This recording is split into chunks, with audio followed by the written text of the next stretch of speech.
بھائی یہ جو باتیں آپ لوگ پوچھتے ہیں نا کہ حکمت و دانائی کی بات کیا ہے، فلانی بات کیا ہے، اصل میں معاملہ یہ ہے کہ کچھ تو حکمت ہے ہماری کہ سامنے بیٹھے رہیں، کوئی کام نہ کرے، یار ہمیں کوئی پولیس والا نہ لے جائے فلانے، یہ حکمت تو پھر یہی سکھاتی کہ اندر گھس جاؤ، خاموشی سے بیٹھے رہو، بدماشیاں ہوں، شراب خانے ہوں، یہ تو وہ ہے حکمت ہے جس کے بعد سوچا ہی نہیں جا سکتا دین کا کام۔ ایک حکمت وہ ہے کہ کبھی وقت آ جاتا ہے، اچھا ہے دل کے ساتھ رہے پاس بان عقل، لیکن کبھی کبھی اسے تنہا بھی چھوڑ دے۔ یہ امام حسین اور دوسری مثالیں آپ نے لکھی ہیں، وہاں سمجھانے والے نہیں سمجھاتے، انہیں نہیں پتا تھا کہ میرے والد سے انہوں نے کیا سلوک کیا، حسن کے ساتھ کیا سلوک، کوئی بھولے ہوئے نہیں، خط لکھنے والوں کو بھی جانتے۔ اور امام نے ساری تاریخ اٹھا لیں، ایک مرتبہ بھی نہیں کہا کہ مجھے حالات پر کنٹرول ہے، لوگ میرا ساتھ دیں گے۔ وہاں تو الٹی گنگا بہتی کہ ہر منزل پر یہ کہا کہ بھائی میں موت کی طرف جا رہا ہوں، آپ نے میرے ساتھ کیا کرنا، لوگ ساتھ چھوڑتے گئے، جو مل جاتے چھوڑتے گئے، خود کہا کہ میرے ساتھ جانے سے کیا، یعنی ایک تہیا کر لیا کیا بنا جنگ ہے نہ کچھ، جنگوں کا وقت میرے باپ کا تھا، اس وقت تو بس ہو گیا، مجھے کہاں سے، بالکل احتجاج جیسے ہے نا کہ تنہا جا کر مظلوم بن کر کھڑے ہو جانا، ظلم سہنا، امت جاگ اٹھے، یہ موقع نہیں، ورنہ بتاتا کہ اس پالیسی سے نتیجہ کیا پھر نکلا، کس طرح جماعتیں اٹھی اور تختہ اٹھ گیا، ورنہ کچھ نہیں بننا، طاقت سے اگر لڑتے بھی کیا ہوتا، یا جیت جاتے یا باپ کی طرح یہ بھی ہار جاتے۔ ایسا جنگ کا طریقہ اختیار کیا کہ بجائے اب طاقت مہیا کرنے، اب ہم پڑھتے ہیں کہ حضرت ام سلمہ نے کیا، حسین اگر جانا دینا عورتوں بچوں کا کیا کام، انہوں نے کہا ماں تم سمجھتی نہیں، کام ادھورا رہ جائے، شاء اللہ یرانی کتیلا و یرن نساء صبا، اب اس کے ساتھ بات ہی نہیں بنتی کہ میرے پر بھی ظلم کیا جائے، میری بہنوں کو بھی بازاروں میں پھیلایا جائے، امت تو تب جاگے گی، اور جاگ اٹھے، بالکل ایک دن چین نہیں ہوا، توابون عبداللہ ابن زبیر سارے بغاوت نہیں بغا، لوگ وہیں ٹھہر جاتے ہیں کربلا میں مارے گئے، بھائی سوچنا چاہیے کہ نتیجہ کیا نکلا تا قیامت کا دے استبداد کا، جڑیں کاٹ دیں، مگر اس کے لیے کچھ بندوں کو مرنا پڑا، ہماری طرح سوچتے ہی رہنا کہ حکمت یہ کیا چیز بنائی، یہ کبھی چپ رہو، تو پھر اللہ ہی ہے، سلام کہیں اسلام کو آرام سے بیٹھ جائے، کچھ دیوانے نکلیں گے، کوثر مرحوم تھے نیازی اللہ بخشے، جب وہ صحیح راستے پر جیسے زرع گل لکھی، اسرائیل صاحب جیسے متقی اور نیک عالم نے اس کا دیباچہ لکھا، انہوں نے کہا یار مجھے شاعری سے اتنی دلچسپی نہیں، مگر کوثر نے تو ایسے لکھا کہ جب میں پڑھتا ہوں میں کہتا ہوں یار میں شاعری کر سکتا تو اپنے جذبات اسی طرح ظاہر پڑھنے کے قابل ہے وہ زرع گل۔ اس میں وہ کوثر نیازی صاحب مرحوم فرماتے ہیں، عروس دہر سنا ہے، یہ لال مسجد والوں کو سن لیں، عروس دہر سنا ہے کہ چاند دیوانے، لہو کیتر سے گیسو تیرے سنوارا، یہ کائنات کی جو دلہن تھی نا، یہ مانگتی تھی نا کوئی کہ میرے گیسوؤں کو سوارو، کوئی چاند پاگل نکلے، انہوں نے اپنا خون دیا، عروس دہر سنا ہے کہ چاند دیوانے، لہو کیتر سے گیسو تیرے سنوارا۔ اب پہلی عید شادی کے بعد جیل میں آئی، وہ کہتے ہیں حیات خضر بھی ان کے عوض نہیں منظور، وہ چاند روز دو زندہ میں ہم گزارا، یہ کیفیت اور ہے نا، کیا کریں ہم آرام طلب لوگ تو یہی کہیں تو یار مجھے نہ چھیڑنا، میرے سے مسئلہ پوچھ رہو، ہم بھی ہیں کمزوروں کی بھی دین نے رعایت کی ہے کہ جان کے بعد، مگر جو لوگ ایسا کرتے ہیں ان کو نا آپ ڈیگریڈ کیا کریں، نہ ایسے بہانے بنایا کریں، ان کے لیے دعائے رحمت کریں، ان کو اچھا کہیں، لوگوں کا بھی کرنے کا کام چاہیے کہ ظالم باز نہ آئیں تو میدان میں نکلو۔ جی اللہ، امام حسین کی شہادت کے بعد توابون کی کوئی جماعت کا ذکر آتا ہے، اس کی وضاحت فرمائیں، اور کیا آج کے دور میں ایسی جماعت کا وجود ممکن ہے، جامعہ افسر لال مسجد کے حوالے سے اس کی وضاحت کریں۔ ایک تو توابین جو لکھا تو کے ساتھ لکھیا، توئے لکھی، توئے نہیں نا تے کے ساتھ، توبہ سے نا توابون وہ توبہ کرنے والا، یہ کوئی چھوٹے آدمی نہیں تھے، جو لوگ ان کو نہیں نہ جانتے وہی پھر لکھتے رہتے نا رسالے کہ امام حسین کے خلاف جو لوگ تھے یوں تھا وہ، پوچھے تحریک کس نے اٹھائی، اگر اس کو ہی سمجھ لیتے ہیں امام حسین کے خلاف کوئی زبان نہ کھول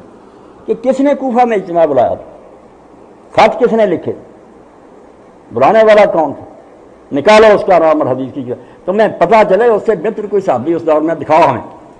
صحابی جلیلا نبیلا فاضلا، جس کی شہادت کے حالات ابن کثیر نے کیا کہتا ہے کوئی مرتا اس طرح، من المؤمنین رجال صدقوا ما عاهد اللہ، اتنے بڑے جلیل و قدر صحابی نے دعوت دی کہ ایک طاغوت مرا ہے اور دوسرا ہم پر مسلط کر دیا، بیت المال جو ہے وہ اپنی جاگیر بنا لیا گیا، خلق خدا کو غلام بنا لیا گیا، حدود اللہ مطلب کرتی گئی، اور اس کے ساتھ 4 نیک بندے تھے جن سے سیاستہ کی حدیثیں بڑی ہیں، وہ 5 آدمیوں کا خط تھا کہ خدا کے لیے اٹھ کھڑا ہو ورنہ قیامت کے دن ہم تیرا دامن پکڑیں، کہ ہم دعائی دیتے رہ کے ان کا مقابلہ کرو، تو نکلا نہیں۔ پھر امام حسین نکلے، کسی بیوقوف کے کہنے پر نہیں نکلے تھے، اسی لیے لوگ مشورے دیتے رہے، انہوں نے کہا کہ یار آپ کے مشوروں کو کیا کروں، ہاں دین کا تو ایک حکم بدل دیا گیا، اب وقت نہیں دکھائیں، نماز تک بدل دی گئی خدا کی قسم۔ یہ تو خلافت ملوکیت کی باتیں کرتے، نماز میں تبدیلیاں کرتے، اور خود حضرت معاویہ کے زمانے عید کا خطبہ تبدیل، نمازوں کے وقتوں میں تبدیلی، تباہی ہوگی۔ لوگ کہتے تھے کیوں بیٹھ رہے ہو، کچھ کرو۔ تو توابون کیا تھے؟ وہی سلیمان بن سرد۔ جب یہ ابن زیاد دھوکے سے آ گیا، لوگوں نے دیکھ لیا یزید کو کہ اگر شہر کی ضرورت ہے تو یہ نعمان بن بشیر صحابی سختی نہیں کر رہا، وہ صحابی رسول تھے، وہ کہتے کیوں سختی کروں گا، لوگوں کا جو مرضی خیال ہو تحریک برپا کرے، جب تک کوئی بغاوت مسلح نہیں ہوتی میں کیا سزا دوں، صحابی تھے۔ انہوں نے کہا یہ نہیں جو سختی کر رہا، ابن زیاد کو بھیج دیا حرامی کو، رات کے وقت لباس پہن کر حجازیوں والا منہ چھپا کر گورنر ہاؤس میں داخل ہو گیا۔ وہاں جاتے پردہ اتار کر کے اس نے کہا پہچان لیا مجھے۔ اب اس کو اور اس کے والد کو کوفہ جانتا تھا کہ لوگوں کے ہاتھ پیر کاٹ کر کس طرح یہ 20 سال اٹکاتے رہے، کہاں پہ تم، کرفیو لگ گیا، اس نے کہا کوئی گھر سے باہر نہ اڑا دیا۔ یہ حضرت سلیمان بن سرد وغیرہ سب بے بس ہو گئے، کوئی کوفی وعدے سے نہیں پھرا، جھوٹ بولتے، تاریخ مسخ کر دی انہوں نے، مجھے خطبے دینے پڑے صحیح حدیثوں کی روشنی میں، اگر وہ چھپ گئے دنیا میں امام حسین زندہ ہو جائے گا۔ ایک تحریک کو برباد کر دیا تم، روتے ہو شخصیتوں کو۔ پھر جب یہ نہیں نکل سکے بیچارے ادھر وہ شہید ہو گئے، پھر حضرت سلیمان بن سرد نے اپنے گھر پر اجماع بلایا اور کہا یار ہم نے دعوت دی مگر ابن زیاد نے شہر پر قابو پا لیا، ہمیں بے بس کر دیا گیا، ہم گھروں سے نکل نہ سکے، ہمارے پاس نواسہ رسول ہماری دعوت پر آ کر اس بے دردی سے مارا گیا، اب ہمارا کوفیوں کا منہ تو سیاہ ہو گیا، ہم اگر بدلہ نہیں لیں گے، یہ جانے نہیں دیں، کیا دکھائیں گے منہ کے رسول اللہ کو کیا مکے۔ وہ سارا گروہ جو تھا وہ پھرنا حلف اٹھا کر چلا کہ پہلے کربلا جائیں، امام حسین کی قبر پر ایک رات رہیں اور روئیں کہ ہم سے بڑی کوتاہی ہوئی، بے شک کتنی سختی تھی، مر جانا چاہیے تھا۔ پھر وہاں سے شام کو چل پڑے، ادھر عبید اللہ ابن زیاد لشکر رہ کر آیا، کتنی خطرناک جنگ ہوئی خاضر کی، پھر یہ شمر وغیرہ مارے گئے، ہاں فتح ہوئی بڑی، توابون مارے گئے، بعد میں مختار نے خیر انہیں قتل، یہ شہید ہو گیا حضرت سلیمان شہید۔ وصیت کر دی تھی میں مارا جاؤں تو مسیب جھنڈا اٹھا لے، ایسے بندے کے بڑے کثیر کہتا ہے اس دن قرآن کی آیت سمجھ میں آئی کہ کچھ وہ بندے ہیں جو اپنا وعدہ رے بھاگ گئے، کچھ ابھی اس پر قائم ہے، انہوں نے اپنے عہد کو نہیں بدلا، بار بار شہید ہوتے رہے، کلمہ پڑھ پڑھ گرتے رہے، مارے گئے بیچارے۔ مختار کہتا تھا یہ انہوں دنوں میں قید میں تھا، اس نے کہا تم نیک لوگو نہ اٹھو، تم ان ظالموں سے نبٹ نہیں سکتی، تم نیک ہو، یہ ظالم میرا انتظار کرو، میں نے تم، مگر یہ صبر نہیں کر رہے، انہوں نے کہا تیرے بھی کچھ مقاصد ہوں گے، ہم نے یار بات ختم کرنی ہے، یا جان دینی ہے یا بدلا دینی، شہید ہو گئے، چند واپس آئے، بعد میں مختار بھی رہا ہو گیا۔ اب وہ عبید اللہ حضرت عبداللہ بن عمر کا ساڑا تھا، اس کی بہن صفیہ حضرت عبداللہ کے گھر میں تقدیر اپنا کام لیتی، سر پر تلوار تھی، عبید اللہ نے جلاد کو کہہ دیا اڑا دے سر مختار کا، مگر عین اس وقت چٹھی پہنچ گئی یزید، عبداللہ بن عمر نے سفارش لکھی کہ مختار کو کچھ نہ کہا دے، اس نے وہاں سے لکھا کہ عبداللہ بن عمر نے سفارش کی ہے، اس کی بہن صفیہ مختار کی ان کے گھر، خبردار کچھ نہ کرے۔ اس نے کہا میں بے بس ہو گیا، مگر شہر سے نکل، 3 دن کے بعد میں نہیں دیکھوں گا۔ وہ اچھا ہو گیا، اس کے حق میں وہ نکلا اور سارے علاقوں میں حسین کا انتقام، حسین کا، مکہ تک آگ لگا دی، پوری دنیا اٹھ کھڑی۔ ابن زیاد کو رات عورتوں کا لباس پہ کر شہر سے بھاگنا پڑا، جہاں جہاں پائے گئے بری طرح مرے۔ تو توابون بھائی وہ تھے جو ابن حضرت سلیمان بن سرد رضی اللہ عنہ کے ساتھ 4000 بندہ